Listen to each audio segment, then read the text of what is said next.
Hi there, awesome people! May gusto lang akong i-share or let's talk about something important pero madalas iniiwasan, which is the life insurance. Alam ko, minsan naririnig nyo yan. Tapos iniisip nyo agad, ay, gastos lang yan. Ay, hindi ko pa yan priority right now. Pero actually, life insurance is the best ways para protektahan ka at ang pamilya mo. Ganito siya kasimple. Life insurance is a contract na kapag may nangyari sa'yo, lalo na kung biglaan, like sakit or death, knock on wood, wag naman sana, magbibigay ng pera sa'yo o sa pamilya mo yung insurance company. Bakit siya importante? Kasi lahat tayo may responsibilidad.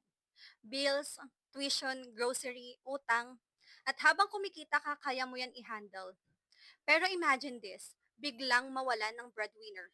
Sino ang sasalo? Dito na pumapasok ang life insurance. It makes sure na kahit wala na si breadwinner, may pangtustos pa rin sa maiiwang pamilya. Isipin na lang natin si breadwinner.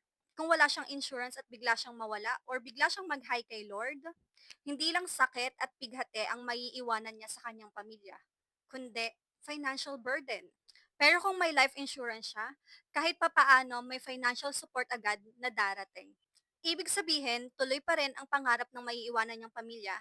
Tuloy ang pangkain, tuloy ang buhay. Kaya ngayon pa lang sinasabi ko na sa inyo, life insurance is a love insurance.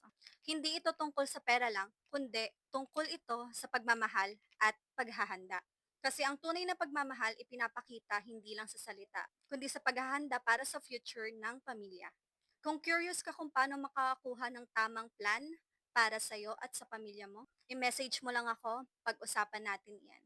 Kasi bawat pamilya deserve ng peace of mind at protection. Ayun lang. Adios!